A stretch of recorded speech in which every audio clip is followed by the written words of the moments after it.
أعوذ بالله من الشيطان الرجيم بسم الله الرحمن الرحيم الحمد لله رب العالمين والصلاة والسلام على أشرف الأنبياء والمرسلين سيدنا محمد وعلى آله وصحبه أجمعين نويت التعلم والتعليم والتذكر والتذكير والنفع والانتفاع والإفادة والاستفادة والحث على التمسك بكتاب الله وسنة رسوله صلى الله عليه وسلم والدعاء إلى الهدى والدلالة على الخير ابتغاء وجهه ومرضاته وثوابه وجناته سبحانه وتعالى ثم أما بعد Assalamualaikum warahmatullahi wabarakatuh. Sidang hadirin, sidang penonton yang dirahmati oleh Allah Subhanahu wa taala sekalian. Insya-Allah kita akan menyambung pengajian kita di dalam kitab Nurul Mubin fi Qawaidi Aqaididdin yang dikarang oleh Al-Imam Al-Faqih Al-Usuli Ibnu Juzai Al-Qarnati Al-Maliki rahimahullahu ta'ala wa nafa'ana Allahu bihi wa bi'ulumihi fid darain amin. Jadi alhamdulillah kita sudah masuk kepada kaedah yang kedua. Kaedah yang kedua iaitu pada membincangkan perihal nabi-nabi, malaikat, para imam dan juga para sahabat ridwanullah alaihim. Jadi pada pengajian ataupun kelas-kelas kita yang lepas, kita sudah membahaskan tentang kaedah yang pertama iaitu pada bab ilahiyat, iaitu berkaitan dengan bab ketuhanan.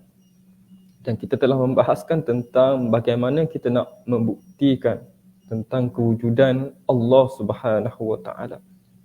Dan kita juga membincangkan tentang bagaimana kita nak mengisbatkan ataupun kita nak membuktikan sifat-sifat dan juga nama-nama yang mulia, al-asma wa sifat bagi Allah Subhanahu wa taala. Sifat-sifat yang mulia, sifat-sifat yang kesempurnaan bagi Allah Subhanahu wa taala. Dan kita juga membincangkan tentang golongan ataupun kumpulan ataupun agama yang menyeleweng daripada agama Islam. Contohnya seperti agama Majusi, seperti agama Kristian, seperti agama Yahudi yang bersalahan dengan akidah Islam dan kenapa mereka ini adalah termasuk daripada golongan-golongan yang sesat kerana mereka salah beriktikad berkaitan dengan ilahiyat. Dan perbahasan-perbahasan tersebut telah kita bahaskan pada kaedah yang kedua. Dan kaedah yang kedua, kaedah yang pertama.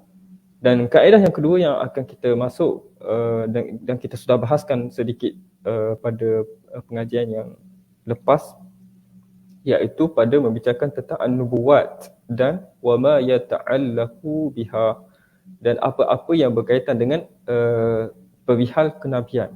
Contohnya ialah malaikat, contohnya adalah berkaitan dengan para sahabat dan juga sebagainya.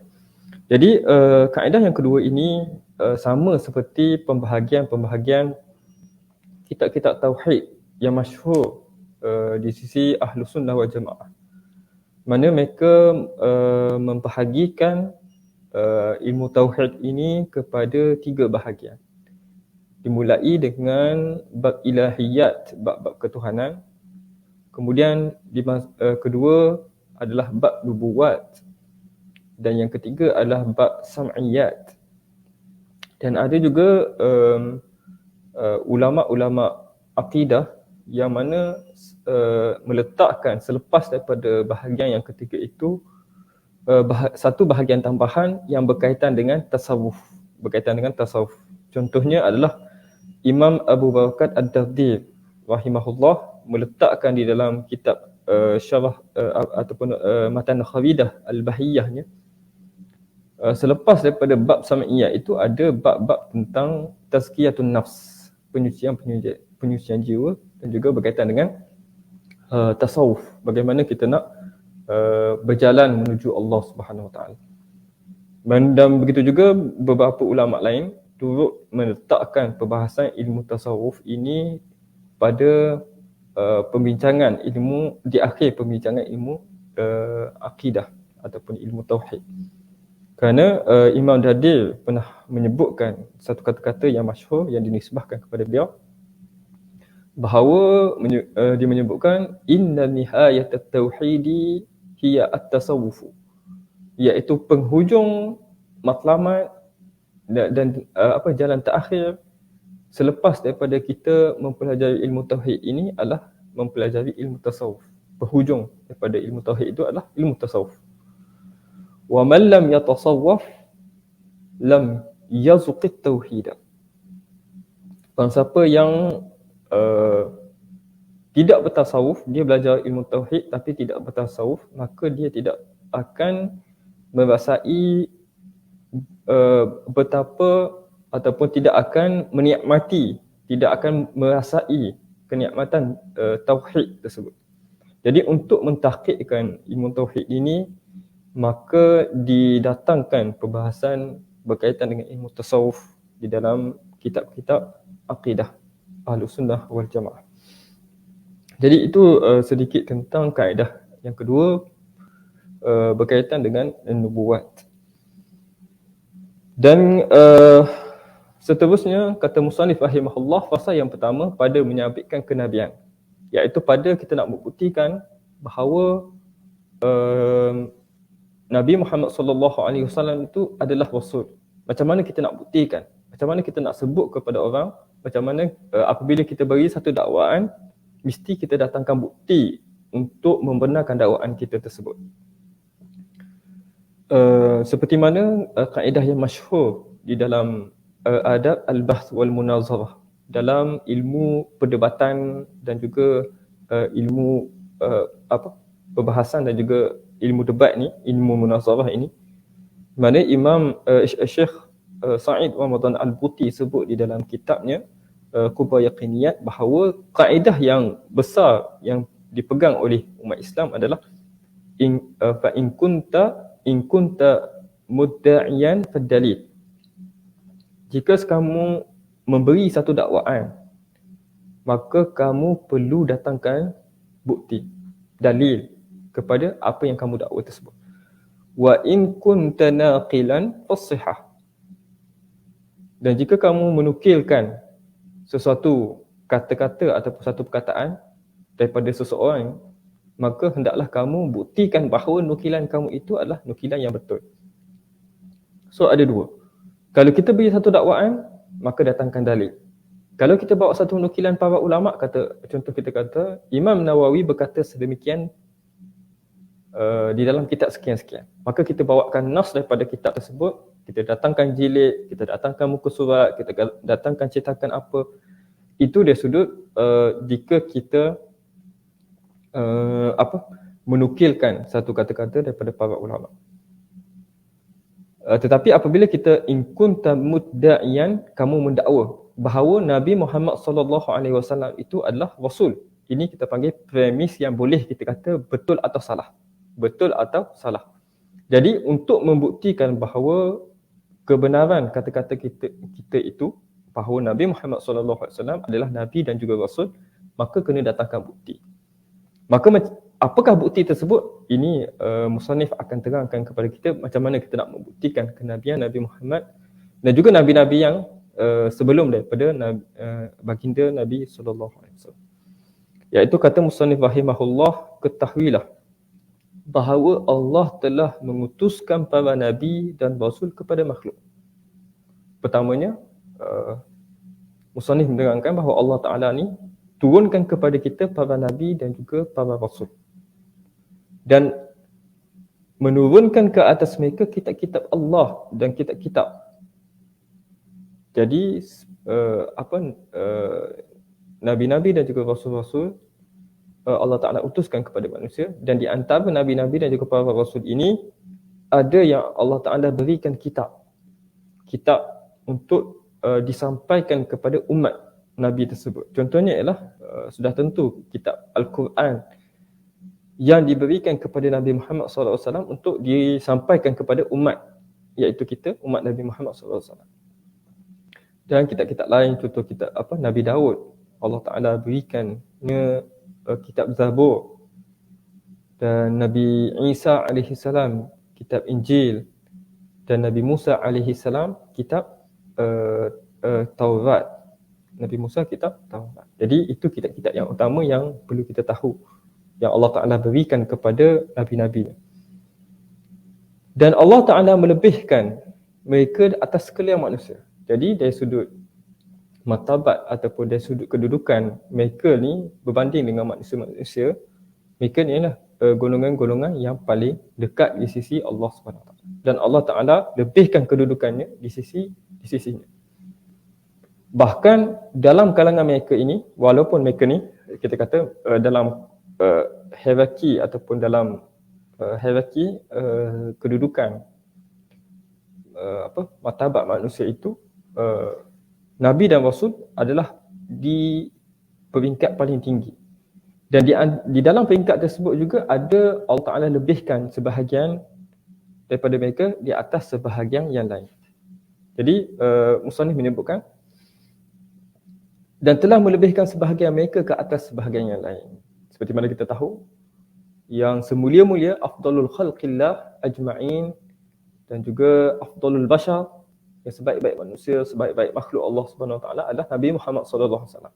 Jadi Nabi Muhammad ini adalah rasul yang paling mulia di antara para rasul. Rasul yang paling agung, rasul yang paling dekat, rasul yang dekat dengan Allah Subhanahu Wa Taala, kedudukannya berbanding rasul-rasul yang lain.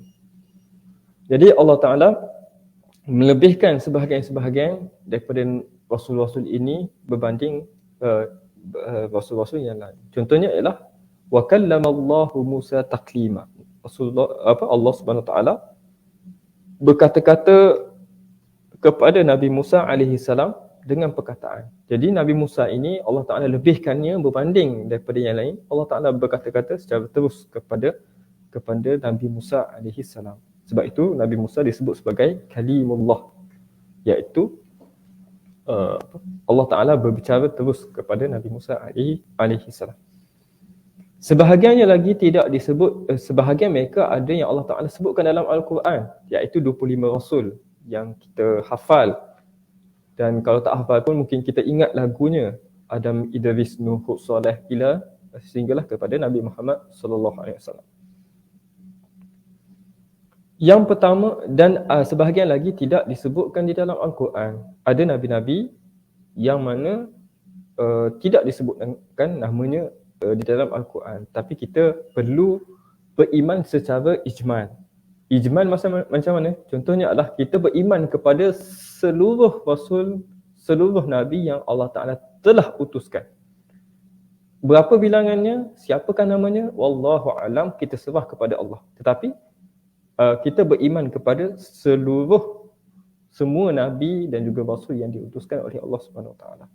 Lebih-lebih lagi rasul yang diutuskan kepada kita iaitu Nabi Muhammad sallallahu alaihi wasallam. Yang pertama dari kalangan mereka adalah Nabi Adam. Yang pertama daripada manusia ini, daripada kalangan nabi dan juga rasul adalah Nabi Adam alaihi salam. Bapa bagi sekalian manusia, dan yang terakhir adalah Nabi Muhammad sallallahu alaihi wasallam. Dalil kebenaran mereka pada dakwaan kenabian adalah apa yang terzahir daripada tangan mereka daripada mukjizat yang mencari adat. Jadi bukti-bukti untuk menunjukkan bahawa kebenaran rasul, seseorang rasul itu adalah dengan terzahirnya mukjizat. Dan mukjizat ini adalah amrun khariqun lil 'adah. Adalah sesuatu perkara yang mencari adat. Mencari adat ni adalah kalau adat kebiasaannya manusia tak boleh buat. Contohnya apa? Contohnya ialah keluarnya air, terpancarnya air daripada celahan-celahan jari baginda Nabi SAW. Jadi itu adalah perbuatan ataupun perkara yang mencari adat. Perkara yang tidak berlaku pada manusia biasa. Dan mukjizat ini datang dengan tahaddi, dengan cabaran. Contoh, kaum musyrikin Mekah ataupun kaum kufar ini meminta kepada Nabi SAW untuk melakukan sesuatu perkara. ataupun kepada para rasul-rasul yang lain untuk melakukan sesuatu perkara. Dan mereka mengatakan kalau kamu mampu buat perkara tersebut, maka mereka akan beriman kepada Allah SWT. Maka datanglah mukjizat tersebut dengan cabaran yang diberikan oleh golongan-golongan kafir, golongan-golongan kufar itu untuk menunjukkan kebenaran pembawa risalah nubuwah, sama ada Nabi ataupun Rasul alaihi wassalatu wassalam. Jadi antara bukti kebenaran Nabi-Nabi dan juga para Rasul ini adalah terzahirnya mukjizat, dan kita akan lihat nanti mukjizat-mukjizat yang ada pada Nabi Muhammad sallallahu alaihi wasallam. Seperti firman Allah Subhanahu wa taala, laqad arsalna rusulana bil bayyinat. Sesungguhnya kami telah mengutuskan rasul-rasul kami dengan membawa bukti-bukti dan mukjizat yang sangat jelas. Dan juga sabda Nabi sallallahu alaihi wasallam, ma min nabiyyin. Saya besarkan sikit. Ma min nabiyyin illa wa qad utiya minal ayat ma mithluhu amana alaihi al-bashar. Kata Nabi sallallahu alaihi wasallam, tidak ada seorang nabi pun melainkan sesungguhnya telah diberi kepadanya mukjizat. Setiap nabi, mukjizat ni kalau ikut kepada hadis ni, minal ayat. Ayat ni kita kata kalau nak terjemah tanda-tanda. Jadi tanda-tanda kebenaran, tanda-tanda betulnya dakwaan seseorang nabi itu adalah dengan dibuktikan dengan mukjizat. Jadi minal ayat kita terjemahkan kepada daripada mukjizat. Tidak diberikan kepada nabi, tidak ada seorang pun kecuali nabi-nabi itu diberi dengan mukjizat. Ma mithluhu, dan apa yang semisalnya, amana alaihi al-bashar, yang mana telah beriman atas benda tersebut, mukjizat-mukjizat tersebut oleh manusia. Baik. Ketahuilah. Kemudian kata musannif rahimahullah, bahawa pada pengutusan Nabi-Nabi ini beberapa sudut hikmah. Iaitu Allah Ta'ala mengutuskan para Nabi dan juga Rasul ini mempunyai hikmah dalam pengutusan tersebut. Iaitu pada sudut yang pertama, sudut yang pertama, hikmah daripada diutuskan para Nabi dan juga para Rasul adalah akal manusia ini berbeza-beza. Akal manusia ini berbeza-beza. Dan akal manusia ini Allah Ta'ala jadikan bahawa dia tidak mempunyai satu bentuk yang sama bagi setiap orang. Sebab itu apabila kita lihat kepada sistem ataupun pembelajaran sekalipun, walaupun ilmu yang dipelajari adalah ilmu yang sama, tetapi ia menatijahkan hasil yang berbeza. Maksudnya adalah contoh sesuatu ilmu yang kita sebutkan seperti ilmu usulul fiqh, walaupun hakikatnya adalah benda tu adalah dipelajari daripada orang yang sama. Contohnya asalnya adalah daripada Imam Asy-Syafi'i yang menulis kitab Ar-Risalah dalam ilmu usulul fiqh. Tetapi selepas itu apabila berlaku perkembangan, maka akal manusia ini meluas melalui kreativitinya, melalui imajinasinya, melalui pandangannya, fikirannya. Jadi akal manusia itu berbeza-beza. Dan aliran mereka saling berselisih faham. Ada yang mendakwa A, ada yang mendakwa B, dan ada yang mendakwa, dan setiap daripada pandangan itu saling bertentangan antara satu sama lain. Contoh golongan A mengatakan bahawa Tuhan itu wujud. Kemudian golongan B kata Tuhan itu tidak wujud. Maka itu adalah perselisihan yang mana tidak boleh untuk kedua-duanya betul. Tidak boleh kedua-duanya betul. Dan tidak boleh kedua-duanya juga salah. Mesti salah satu. Sebab apabila kita kata golongan ini mengatakan Tuhan itu wujud, Tuhan itu tidak wujud. Jadi itu adalah apa kita sebut dalam mantik sebagai tanaqud. Sesuatu yang berlawanan. Jadi tidak boleh dua-dua itu adalah salah ataupun dua-dua tu adalah betul. Mesti salah satu di antaranya betul. Maka untuk memberikan pemutus kepada kebenaran tersebut, maka Allah Ta'ala telah mengutuskan para Nabi. Seperti mana Musannif sebut, untuk menerangkan kepada mereka apa yang diperselisihkan. Jadi kalau manusia ni dibiarkan dengan fikiran mereka sendiri, mereka tidak akan menjumpai kebenaran yang mutlak, kebenaran yang sebenar. Mereka akan mengikut kepada hawa nafsu mereka, pandangan mereka, mengikut kepada akal mereka, yang mana boleh jadi sebahagian yang betul, sebahagian yang tak betul. Boleh jadi juga semua apa yang difahaminya itu adalah tak betul. Jadi untuk menetapkan satu mi'yar ataupun satu kayu ukur untuk menentukan sesuatu itu betul ataupun tidak, maka Allah Ta'ala turunkan para rasul untuk menyelesaikan dan untuk menerangkan apa yang mereka perselisihkan. Seperti mana firman Allah Subhanahu Wa Ta'ala, kana an-nasu ummatan wahidah. Sesungguhnya manusia ni pada awalnya adalah umat yang satu. Fa ba'asallahu an-nabiyyina mubasysyirin wa munzirin. Kemudian Allah Ta'ala utuskan kepada mereka ini nabi-nabi yang membawa berita gembira, mubasysyirin, dan juga membawa ancaman, pemberi amaran, wa munzirin. Wa anzala ma'ahumul kitab, dan Allah Ta'ala menurunkan bersama-sama dengan nabi-nabi itu kitab-kitab suci. Bil haqq liyahkuma bainan nas, supaya dengan kitab-kitab tersebut dan juga dengan pengutusan para nabi dan juga para rasul itu dapat memutuskan, menjalankan hukuman, liyahkum, untuk menjadi hakim, untuk memberikan keputusan, fi makhtalafu fi, mengenai apa yang manusia perselisihkan. Maka dengan datangnya para rasul, seseorang itu dapat mengetahui apa yang benar, apa yang salah, apa yang pandangannya termasuk daripada pandangan yang benar ataupun pandangan yang tidak benar. Jadi dengan pengutusan para rasul dan nabi ini, Allah Ta'ala menjadikan mereka ini sebagai kata pemutus ataupun hakim yang memutuskan apa yang benar daripada apa yang diperselisihkan oleh manusia-manusia. Itu sudut yang pertama.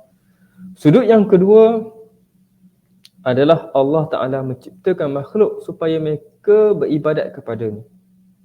Dan dia telah mensyariatkan kepada mereka beberapa syariat daripada perintah dan larangan supaya mereka berhenti padanya.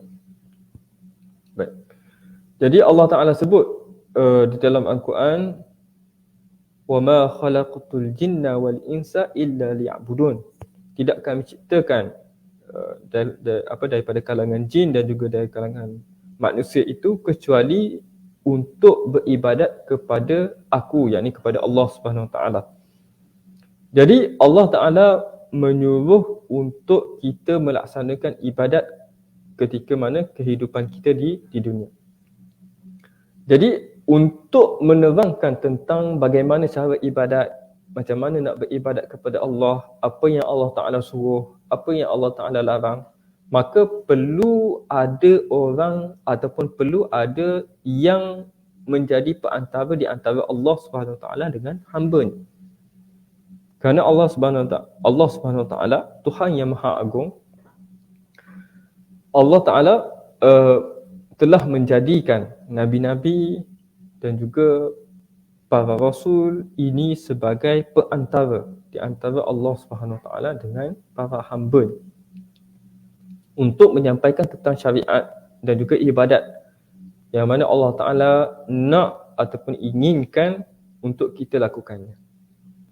Sebab itu Musa disebut dia telah menjadikan nabi-nabi sebagai perantara di antaranya dengan hamba-hambanya untuk menyampaikan kepada mereka apa yang telah disyariatkannya bagi mereka, yakni bagi manusia itu.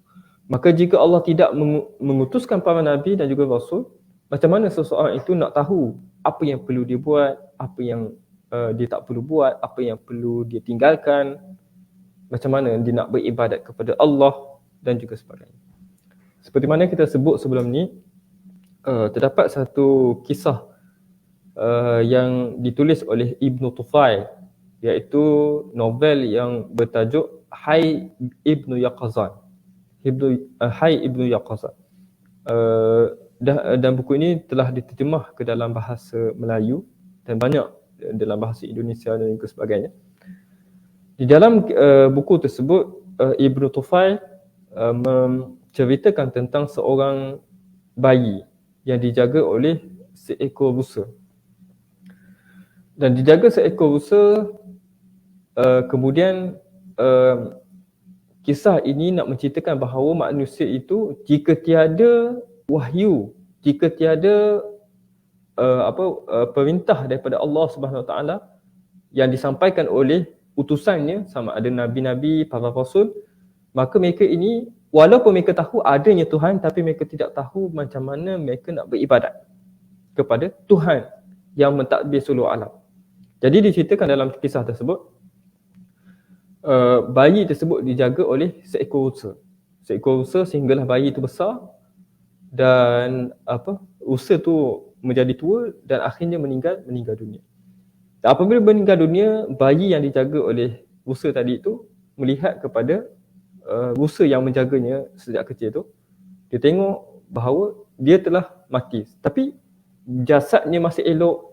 Dan diceritakan dalam novel tersebut, Hayy ibnu Yaqzan ini belah perut rusa tersebut dan melihat semua organ-organ masih dalam keadaan baik, tetapi dia sudah mati kerana ruhnya telah keluar daripada jasad. Maka ketika itu dia tahu bahawa ada Tuhan.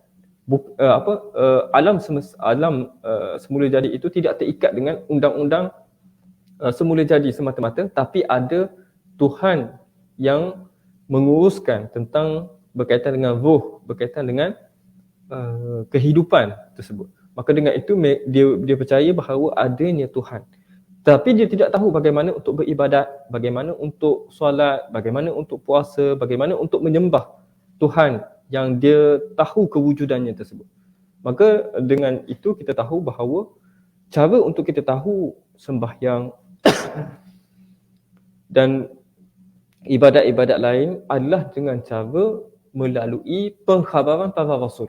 Kita solat, kenapa kita solat subuh 2 rakaat? Kenapa kita solat zuhur 4 rakaat? Kerana itulah yang diajarkan oleh Nabi kita, iaitu Nabi Muhammad SAW. Kalaulah Nabi tak ajar kepada kita, adakah boleh kita nak tentukan subuh berapa rakaat, macam mana rukuk, macam mana bacaan? Tidak. Jadi kita perlukan kepada para Nabi untuk menerangkan kepada kita syariat-syariat yang Allah inginkan kepada kita untuk kita laksanakan. Maka itulah sudut yang kedua, hikmah Allah Ta'ala mengutuskan para rasul dan juga para nabi. Maka jika Allah tidak mengutuskan para nabi-nabi dan juga para rasul, maka sesatlah makhluk.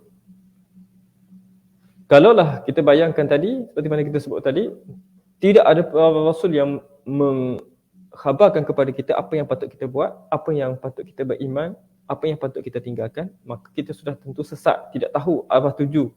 Seperti mana golongan-golongan yang tidak mempercayai tentang Tuhan, tidak mempercayai agama, golongan-golongan atheism, golongan-golongan secularism, yang mana tidak mempercayai kewujudan Tuhan dan juga tidak mempercayai agama. Maka mereka membuat mengikut kepada hawa nafsu mereka, dan perkara itu akan membawa kepada kerosakan bagi mereka di dunia dan juga di akhirat. Dan mereka tidak mengetahui bagaimana untuk beribadat kepada Allah. Ini apa yang kita terangkan tadi. Bagaimana dia nak solat, bagaimana dia nak puasa, tanpa ada Nabi yang memberitahu kepadanya tentang tata cara tersebut. Dan tidak mengetahui apa yang perlu dilakukan dan apa yang perlu ditinggalkan. Firman Allah Subhanahu Wa Taala, "Wa ma nursilul mursalina illa mubasysyirin munzirin."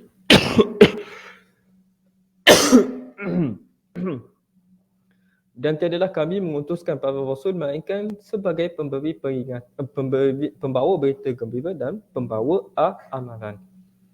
Oleh sebab itu Allah Subhanahu Wa Taala telah mewajibkan ketaatan terhadap rasul ke atas sekalian makhluknya. Wa ma arsalna min rasulin illa liyuta'a. Tidak. Sebab itulah kita perlu taat kepada Rasul. Rasul lah yang memberikan kepada kita petunjuk. Rasul lah yang memberikan kepada kita hidayah untuk kita hidup di dunia ini. Maka dengan sebab tersebut kita wajib untuk memberi ketaatan sepenuhnya kepada Rasulullah sallallahu alaihi wasallam. Seperti mana dalam ayat yang kita baca tadi, tidak kami utuskan para rasul kecuali supaya untuk ditaati biiznillah, dengan izin Allah Subhanahu Wa Taala. Itu sudut yang kedua, hikmah pengutusan para rasul kepada kita. Dan hikmah yang ketiga, kenapa Allah Taala utuskan para rasul kepada kita adalah Allah telah mengutuskan para nabi untuk mendirikan hujjah ke atas sekalian makhluk dan memutuskan keuzuran mereka. Iaitu Allah Ta'ala ini berikan utuskan kepada kita para rasul supaya di akhirat kelak kita tidak akan mempersoalkan ataupun kita tidak memberi keuzuran. Contoh, kita katakan bahawa ya Allah, pada ketika dunia aku tak tahu pun apa yang perlu aku buat. Maka sebab itulah aku buat sekian, aku buat kerosakan, aku buat kemaksiatan sebab aku tak tahu.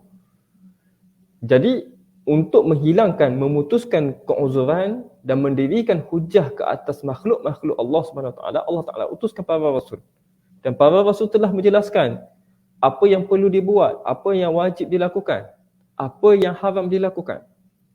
Dan apabila telah diterangkan kepada kita segala perkara tersebut, kita buat juga contohnya, ataupun kita tinggal juga apa yang kita wajib lakukan, maka menjadi hujah ke atas kita untuk ditimpakan ke atas kita balasan yang setimpal ataupun balasan yang sesuai dengan apa yang telah kita perbuatkan.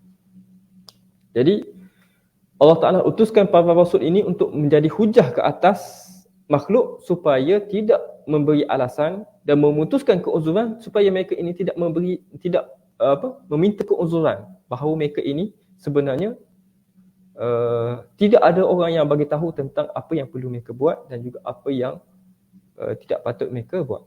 Seperti mana firman Allah Subhanahu Wa Taala, "Wa ma kunna mu'azzibina hatta nab'atha rasula." Maksudnya adalah, dan tiadalah kami mengazab siapa pun sebelum kami mengutuskan seorang rasul untuk menerangkan yang benar dan juga yang salah. Kita baca sedikit komentar ataupun taklid nota kaki oleh Ibn Juzai ini yang diletakkan oleh penterjemah. Berkata Ibn Juzai, ini adalah pada hukum dunia, iaitu sesungguhnya Allah tidak membinasakan sesuatu umat melainkan setelah ada alasan untuk membinasakan mereka, iaitu dengan mengutuskan rasul. Jadi Allah Ta'ala tidak akan mengutuskan azab kepada kepada golongan kecuali selepas datangnya para rasul. Kalau datang para rasul, mereka tetap mendustai rasul tersebut, maka Allah Ta'ala berhak untuk mengazab kaum tersebut. Dikatakan maknanya umum di dunia dan juga di akhirat. Kata Ibn Juzai, ini hukum pada dunia. Allah Ta'ala tak hukum seseorang itu di dunia sehinggalah Allah Ta'ala utuskan para rasul. Ini yang pertama. Yang kedua adalah maknanya umum. Allah Ta'ala tidak akan azab di dunia, tidak akan azab di akhirat jika sekiranya tidak diutuskan rasul kepada mereka. Dan Allah tidak mengazab sesuatu kaum di akhirat melainkan setelah diutuskan kepada mereka rasul, kemudian mereka ingkar dan kufur. Dan apabila mereka telah ingkar dan juga kufur kepada rasul yang diutuskan kepada mereka, maka Allah Ta'ala berhak untuk Allah Ta'ala berhak untuk mengazab mereka kerana keingkaran mereka dan juga kekufuran mereka. Menguatkan pendapat ini firman Allah Subhanahu Wa Taala, setiap kali dilemparkan ke dalamnya sekumpulan orang kafir dan penjaga-penjaga neraka itu bertanya. Surah Al-Mulk ayat ke-8 dan yang ke-9.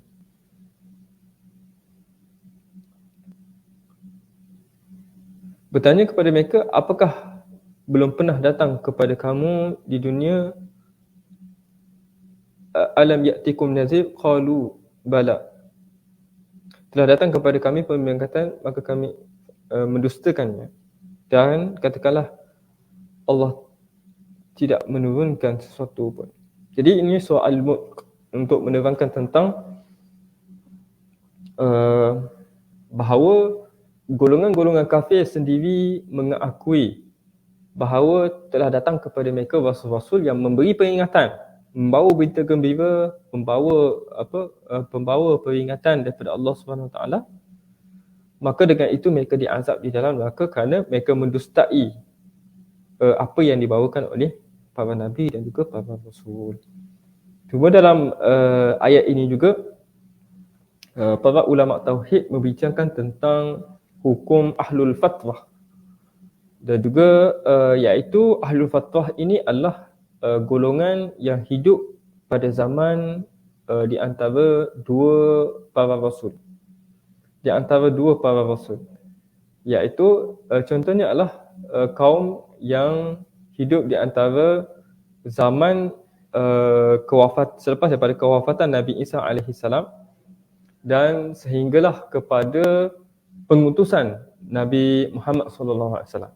Jadi mereka berada di antara kedua-dua zaman tersebut, zaman Nabi Isa, perakhiran zaman Nabi Isa dan juga awal pengutusan Nabi Muhammad SAW. Maka manusia yang hidup dalam tempoh masa senggang di antara dua Nabi itu disebut sebagai Ahlul Fatrah. Jadi di sisi akidah Ahlussunnah wal Jamaah menyebutkan bahawa Ahlul Fatrah ini hukum mereka adalah najun. Mereka ini terselamat daripada api neraka. Terselamat daripada api neraka. Dan termasuk daripada Ahlul Fatrah ini adalah ibu bapa Nabi SAW. Kerana ibu bapa Nabi meninggal dunia sebelum daripada Nabi SAW diutuskan sebagai rasul. Jadi status di sisi kita Ahlus Sunnah wal Jamaah bahawa ibu bapa Nabi adalah terselamat daripada neraka dan berada di syurga pada akhirat kelak. Dan antara perbahasan yang dibincangkan juga adalah masih ada lagikah golongan Ahlul Fatrah pada zaman sekarang ini. Jadi kita sebut tadi Ahlul Fatrah istilahnya adalah orang yang ataupun manusia yang hidup di antara dua zaman pengutusan para rasul. Jadi kalau mengikut kepada takrif itu, maka kita tidak disebut pada zaman ini disebut sebagai Ahlul Fatrah. Tetapi hukumnya masih kekal. Masih ada. Iaitu disebut oleh Syekh Ali Jumaah antara untuk menjadikan seorang itu dibebankan dengan satu taklif, kewajipan solat, kewajipan puasa, kewajipan haji dan juga sebagainya, mestilah dan kewajipan untuk memeluk agama Islam. Yang pertama adalah mestilah sampai kepadanya ini dakwah yang sahihah. Dakwah sahihah. Dakwah yang datang kepadanya adalah dakwah yang sahih. Al-wadihah, dakwah yang jelas. Sebut bahawa Allah Ta'ala bersifat dengan sifat Esa, Allah Ta'ala bersifat dengan kesempurnaan, Allah Ta'ala bersifat dengan sifat dan sebagainya. Mutanazihun an kulli naqais, suci Allah daripada sifat-sifat kekurangan. Maka apabila sampainya dakwah seperti yang disebut dakwah sahihah, dakwah wadihah yang jelas, dan juga Syekh Ali Jumaah menyebutkan tentang la fitatilil nazar, yang mana menarik pandangan. Dakwah yang sampai kepadanya menerangkan tentang keindahan Islam, kecantikan Islam, bagaimana Islam menjaga hak-hak kaum minoriti, golongan-golongan hamba, golongan-golongan wanita, bagaimana Islam mengangkat golongan-golongan tidak melihat kepada keturunan, tidak melihat kepada bangsa, tidak melihat kepada warna kulit, bahkan yang dinilai adalah takwa. Jadi apabila datang dakwah seperti itu, maka barulah menjadi hujah kepada orang yang datang dakwah seperti itu. Kalau dia tidak menerima Islam, maka dia dikira sebagai kafir. Tetapi kalaulah bentuk yang datang kepada mereka ni, ataupun tidak datang kepada mereka ni dakwah yang betul. Contoh, mereka duduk di tempat-tempat pendalaman, tempat-tempat terpencil yang tidak ada ulama di situ dan tidak ada pendakwah-pendakwah yang datang kepada mereka menerangkan tentang Islam, maka hukum mereka, jika mereka dalam keadaan tersebut, kita katakan bahawa hukum sama seperti hukum Ahlul Fatrah. Tetapi kita tidak namakan mereka ni sebagai Ahlul Fatrah, tidak. Tapi kita memberikan hukum bahawa mereka ini sama seperti Ahlul Fatrah berdasarkan ayat yang kita bacakan tadi, wa ma kunna mu'azzibina hatta nab'atha rasul, iaitu kami tidak akan mengazab seseorang itu sama ada di dunia ataupun di akhirat, mengikutkan kepada pandangan yang kedua ni, kecuali selepas mana kami utuskan para rasul untuk menerangkan apa yang benar dan juga apa yang salah. Maka dengan sebab tersebut, hukum Ahlul Fatrah tu masih ada, tapi istilah Ahlul Fatrah itu tidak tepat untuk kita gunakan kepada golongan-golongan yang kita sebutkan tadi. Jadi ini berkaitan dengan surah Al-Isra ayat 15, wa ma kunna mu'azzibina hatta nab'atha rasula. Dan juga firman Allah Subhanahu wa taala, rusulan mubasysyirin wa munzirin. Rasul-rasul yang kami telah utuskan itu semuanya pembawa berita gembira kepada orang-orang yang beriman. Wa munzirin, dan juga pembawa amaran kepada orang-orang yang kafir dan yang berbuat maksiat. Li'alla yakuna lin-nasi 'ala Allahi hujjatun ba'da rusul, supaya manusia tidak mengada-adakan, supaya tidak ada bagi manusia itu hujah, alasan, dalih ataupun apa-apa kita sebut keuzuran yang mereka nak berikan kepada Allah Subhanahu Wa Taala jika mereka ingkar kepada para nabi dan juga para rasul. Sebab itu li'alla yakuna lin-nasi 'ala Allahi hujjatun ba'da rusul, selepas mana Allah Taala mengutuskan para rasul-rasul itu kepada mereka. Dan ingatlah, Allah Maha Kuasa lagi Maha Bijaksana. Kemudian firman Allah Subhanahu Wa Taala, ya ma'syaral jinni wal ins, wahai sekalian jin-jin dan juga manusia, alam ya'tikum rusulun minkum, bukankah telah datang kepada kamu rasul-rasul daripada kalangan kamu sendiri, yaqussuna 'alaikum ayati, yang menyampaikan kepada kamu ayat-ayatku, yakni perintah-perintahku, yakni Al-Quran, wa yunzirunakum liqa'a yaumikum hadza, dan memberi peringatan kepada kita tentang pertemuan kita pada hari kiamat ini. Allah Ta'ala telah menceritakan di akhirat kelak bahawa akan dihimpunkan yaumul ba'ts, dihidupkan, dibangkitkan di kubur dan dihimpunkan di pada mahsyar, yaumul hasyr. Dan Allah Ta'ala tanyakan kepada kita, bukankah telah datang kepada kamu rasul-rasul yang telah terangkan kepada kita ayat-ayat Al-Quran berkaitan dengan hari kiamat, berkaitan dengan hari kebangkitan, berkaitan dengan alam barzakh, berkaitan dengan kehidupan, berkaitan dengan kematian. Dan bukankah kami telah berikan kepada kamu amalan tentang akan berlakunya pertemuan liqa'a yaumikum hadza, seperti mana pada hari ini. Jadi pada ketika itu Allah Ta'ala telah mendirikan hujah ke atas kita. Kita duduk di dunia ini, Allah Ta'ala dah berikan utuskan nabi-nabi, para rasul melalui Al-Quran, dan disampaikan sampai kepada kita tentang berita-berita tentang hari kiamat dan juga sebagainya. Maka itu perlulah menjadi hujah ke atas kita untuk bahawa kita telah diberitahu bahawa akan berlaku perkara ini. Kalaulah kita tidak melaksanakan perintah-perintah Allah, maka kita sudah tentu selayaknya diazab. Tetapi jika sekiranya kita melaksanakan perintah Allah Subhanahu Wa Taala, meninggalkan segala larangannya, maka kita akan diberi ganjaran oleh Allah Subhanahu Wa Taala. Dan ini yang saya sebutkan tadi, ini daripada atas tadi, surah Al-Isra ayat yang ke-15. Penterjemah membawakan perbahasan ini. Dan daripada ayat ini diambil hukum Ahlul Fatrah. Ahlussunnah wal Jamaah telah mengambil ayat ini sebagai dalil bahawasanya taklif tidak dikenakan kepada hambanya, melainkan dengan adanya syarak, iaitu dengan diutuskan para rasul. Dan tidak akan berlaku taklif hanya dengan akal. Ini merujukkan kepada at-tashil. Tashil adalah kitab tafsir yang ditulis oleh Ibnu Juzai Al-Qannati. Dia ada tafsir disebut at-tashil li ulumi tanzil oleh Ibnu Juzai. Jadi itu adalah surah An-Nisa ayat yang 165. Dan juga Allah Ta'ala berfirman, ini sudah surah Al-An'am ayat 130. Baik, itu adalah pada fasa yang pertama. Fasa yang kedua adalah pada menyabitkan kenabian penutup bagi sekalian para nabi dan juga rasul.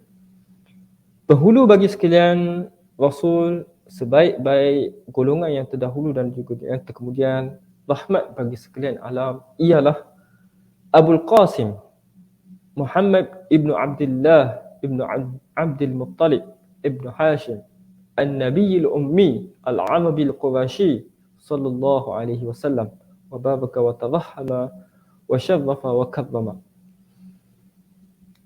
Jadi penghulu bagi sekalian rasul, sebaik-baik nabi dan juga sebaik-baik manusia yang terawal dan juga yang terakhir adalah Nabi Muhammad sallallahu alaihi wasallam. Ketahuilah bahawa Allah Ta'ala telah mengutuskan baginda kepada sekalian manusia daripada golongan Arab dan juga golongan Ajam. Golongan Ajam adalah golongan bukan Arab. Dan juga pada sekalian para jin. Ini juga perbahasan para ulama. Nabi SAW diutuskan kepada manusia dan juga kepada para jin. Dan para jin ini juga daripada golongan-golongan yang mana Allah Ta'ala berikan kepada mereka taklif. Mereka melaksanakan perintah yang Allah Ta'ala perintahkan kepada mereka dan juga menjauhi daripada larangan-larangan yang Allah Ta'ala larang bagi mereka. Jadi jin juga seperti mana kita ada taklifnya dan mewajibkan ke atas sekaliannya masuk ke dalam agamanya, iaitulah agama Islam yang tidak Allah terima selainnya. Dan juga Allah Ta'ala mewajibkan ke atas golongan-golongan manusia ini daripada jin dan juga manusia Arab dan juga Ajam ini untuk masuk ke dalam agama Islam, untuk memeluk agama Islam, dan Allah Ta'ala tidak menerima selain daripada agama Islam. Dia telah memansuhkan dengan agamanya sekalian agama lain. Dengan datangnya agama Islam, maka agama-agama Hanafi, agama-agama Hanif yang sebelum daripada ini termansuh. Maksudnya agama-agama syariat nabi-nabi yang sebelum ini termansuh dengan datangnya agama Islam dan menuntut syariatnya sekalian syariat. Dan syariat ini kita tidak syariat ini adalah syariat yang terakhir yang Allah Ta'ala syariatkan kepada umat manusia. Seperti mana firman Allah Subhanahu Wa Ta'ala, "Qul ya ayyuhan nas inni rasulullahi ilaikum jami'a." Katakanlah wahai Muhammad kepada wahai sekalian manusia, sesungguhnya aku adalah pesuruh Allah kepada kamu semua yang diutuskan oleh Allah. Dan Allah Ta'ala seperti mana kita sebut tadi tidak akan terima selain daripada agama Islam untuk kita peluk, untuk kita anuti. Seperti mana firman Allah Subhanahu Wa Ta'ala dalam surah Ali Imran ayat yang ke-85, "Wa may yabtaghi ghayral islami dina falan yuqbala minhu wa huwa fil akhirati minal khasirin." Dan barang siapa yang mencari agama selain daripada agama Islam, maka tidak akan diterima amal ibadatnya, dan dia pada hari akhirat kelak termasuk daripada golongan-golongan yang rugi. Dan juga firman Allah Subhanahu Wa Ta'ala dalam surah Al-Ahzab ayat 40, "Ma kana Muhammadun aba ahadin min rijalikum." Bukanlah Nabi Muhammad itu adalah anak angkat yang menjadi bapa bagi sebahagian daripada anak lelaki kamu. "Walakinna Rasulullah wa khataman nabiyyin." Bahkan Nabi Muhammad itu adalah seorang Rasulullah dan juga penutup bagi sekalian para nabi. "Wa kana Allahu bikulli syai'in alim." Dan sesungguhnya Allah Ta'ala itu maha mengetahui akan tiap-tiap sesuatu. Kemudian Syekh menerangkan tentang bagaimana kita nak membuktikan tentang kenabian Nabi Muhammad sallallahu alaihi wasallam. Kata Musannif rahimahullah, kebenaran risalah dan kenabiannya itu telah ditunjukkan dengan dalil yang banyak.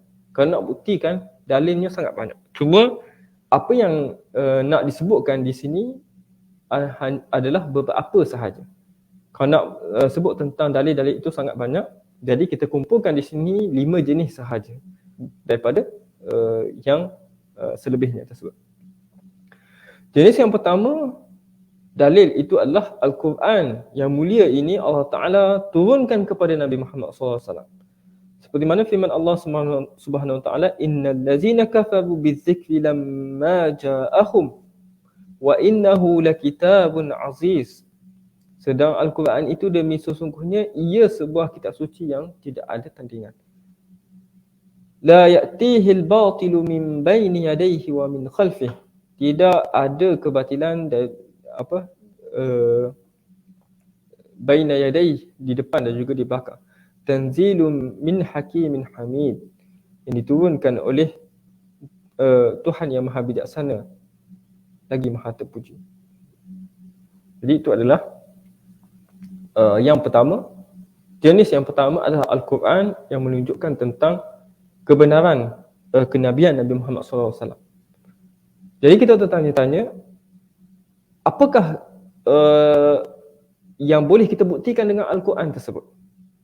Okey, kita katakan bahawa Al-Quran itu adalah bukti kebenaran kenabian Nabi Muhammad SAW. Jadi bagaimana kita nak buktikan? Maka saya datangkan caranya. Yang pertama, Al-Quran telah menunjukkan kepada kebenaran kenabian baginda SAW pada 10 sudut. Sudut yang pertama, kefasihan dan kehebatan, jazalah, yang membezakannya dengan sekalian kata-kata. Jadi pertama adalah kefasihan kata-kata di dalam Al-Quran. Kata-kata di dalam Al-Quran ini, kalau bagi golongan-golongan pada zaman dulu, mereka ini sangat mengagungkan syair. Mereka ni suka kepada bahasa-bahasa yang indah, bahasa-bahasa yang cantik. Tetapi Al-Quran ini datang dalam bentuk bukan syair, disebut sebagai nasar. Alhamdulillahi Rabbil Alamin, Ar-Rahmanir Rahim. Itu bukan syair, tetapi itu adalah kalau kita sebut dalam bahasa Melayu adalah kata penyata. Tetapi kefasihan itu menjadikan golongan-golongan kafir ini kagum dengan keindahan bahasa Al-Quran, walaupun ia bukan syair. Bahkan kebenaran daripada kata-kata tersebut, bukan sahaja keindahan, kerana apabila kita sebut syair, syair ni boleh jadi indah tetapi maknanya salah, maknanya tidak benar, maknanya itu hanya imajinasi ataupun sebagainya. Tetapi Al-Quran ini kata-katanya indah, kata-katanya fasih, betul dengan kaedah-kaedah bahasa, tetapi dalam masa yang sama isinya, kandungannya benar, kandungannya betul, kandungannya adalah mengungkapkan kebenaran. Maka itu adalah tanda kemukjizatan Al-Quran. Sesungguhnya siapa yang pernah mendengarnya daripada kalangan bahasa Arab mengiktiraf perkara itu. Ini bukan kita lah, bukan maksudnya orang Melayu pergi belajar bahasa Arab, dia dengar Al-Quran, tidak. Ini orang yang betul-betul memahami, betul-betul menguasai, yang penguasaan bahasanya adalah penguasaan yang tahap sastrawan. Apabila dia mendengar Al-Quran, dia tahu bahawa kata-kata ini tidak diungkapkan oleh manusia. Kata-kata ini terlalu fasih, sangat fasih, dan juga sangat cantik, sangat indah, yang tidak boleh digubah oleh manusia. Sebab itu sesungguhnya perkara ini siapa yang pernah mendengarnya daripada kalangan bahasa Arab akan mengiktiraf perkara ini.